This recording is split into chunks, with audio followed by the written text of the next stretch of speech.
Hi friends, இன்னைக்கு நான் என்ன பண்ண போறேன்னா கத்திரிக்காய் கொத்சு பண்ண போறேன்.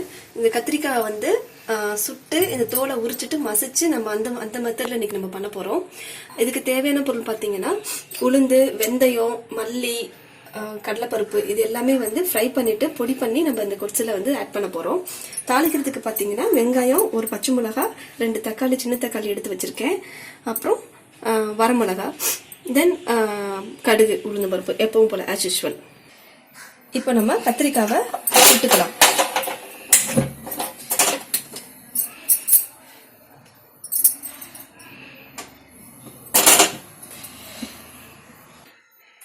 கத்திரிக்காவை கீறி விடுவோம், ஏன்னா வந்து அப்பதான் சீக்கிரம் வந்து இது கொஞ்சம் பாயில் ஆகும். எல்லா பக்கமும் இந்த மாதிரி கீறி விட்டுக்கோங்க. இப்போ கத்திரிக்காய் வந்து இப்படி லைட்டா இப்படி திருப்பி விடணும். இது கத்திரிக்காய் வந்து இப்போ நல்லா வெந்துட்டு இருக்கட்டும். நம்ம வந்து அதுக்கு தேவையான பொடி பண்ணிட்டு வந்துடலாம்.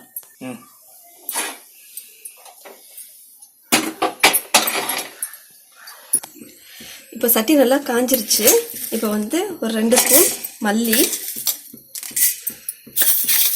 1 ஸ்பூன் வெந்தயம், கொஞ்சம் உளுந்து, ஒரு ஸ்பூன் கடலைப்பருப்பு, இதில் விட 2 வரமிளகா போட்டுக்கலாம் காரத்துக்காக. காரம் அதிகமாக வேணும்னா நீங்கள் வந்து அதிகமாக கூட போட்டுக்கலாம். எனக்கு இப்போதைக்கு 2 போதும், அதனால 2 வரமிளகா. இது நல்லா வறுத்துக்கலாம்.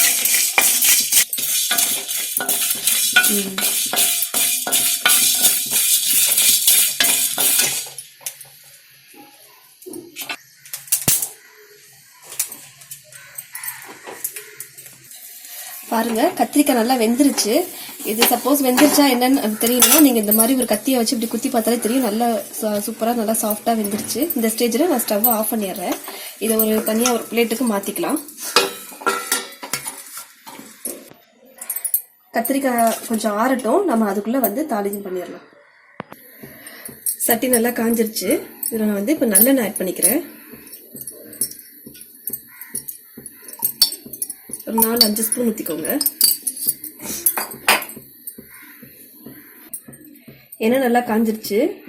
இதில் 1/2 ஸ்பூன் கடுகு, 1/2 ஸ்பூன் உளுந்து, கருவேப்பிலை,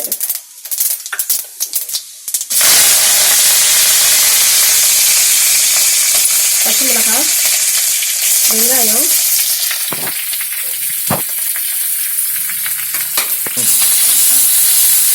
வெங்காயம் நல்லா வதங்கட்டும்.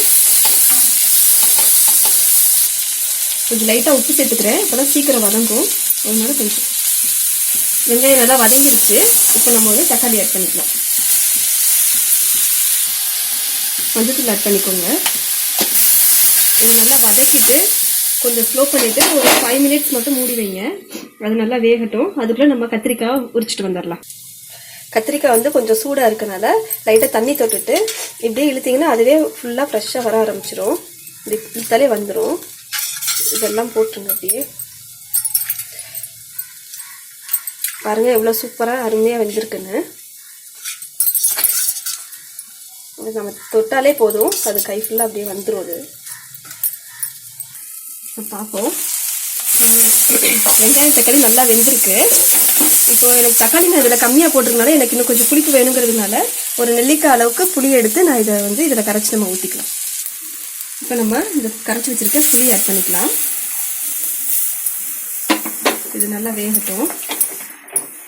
இப்போ நம்ம பொடி பண்ணி வச்சிருக்க இந்த பொடி இருக்கு இல்லையா, முதல்ல நம்ம வறுத்து பொடிச்சோம் இல்லையா, அந்த பொடியை நம்ம இதில் வந்து போட்டுக்கலாம். போட்டு இப்போ நல்லா கேஸை நல்லா ஃபாஸ்ட்டாக வச்சு நல்லா கொதிக்க விடுங்க.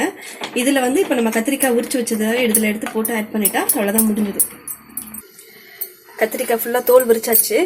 இப்போ வந்து கை வச்சோம்னா ரொம்ப சூடாக இருக்கும். ரொம்ப ஆறி இருந்ததுன்னா நீங்கள் கை வச்சு கூட பண்ணிக்கலாம். இப்போ ஒரு குழிக்கரண்டி எடுத்து இந்த மாதிரி மசிச்சு விட்டாலே போதும். கத்திரிக்காய் நல்லா மசிச்சாச்சு. இப்போ அது நல்லா வெந்துருச்சான்னு பார்ப்போம். இது சூப்பராக வெந்துருச்சு. இந்த ஸ்டேஜில் நம்ம இந்த கத்திரிக்காவை ஆட் பண்ணிக்கலாம். நல்லா நறுக்கிறேன். எல்லா இடத்துலையும் படுற மாதிரி நல்லா இது பண்ணிடுங்க. ஆல்ரெடி கத்திரிக்காய் வெந்துருச்சு, அதனால ரொம்ப நேரம் இருக்க வேண்டாம். ஜஸ்ட் ஒரு 5 மினிட்ஸ் மட்டும் இருந்தால் போதும். இதை நல்லா ஆட் பண்ணிட்டு ஒரு 5 மினிட்ஸ் மட்டும் மூடி வச்சிருவோம். 5 மினிட்ஸ் ஆயிடுச்சு. இப்போ எப்படி வெந்திருக்குன்னு பார்ப்போம். சூப்பராக வெந்திருக்கு. அவ்வளோதான், கத்திரிக்காய் கொத்து ரெடி ஆயிடுச்சு. இதில் கொஞ்சோண்டு ஃப்ளேவருக்கு நீங்கள் கொத்தமல்லி இருக்கு இல்லையா, அதை நீங்கள் இது போட்டுட்டிங்கன்னா இன்னும் கொஞ்சம் டேஸ்ட் நல்லாயிருக்கும்.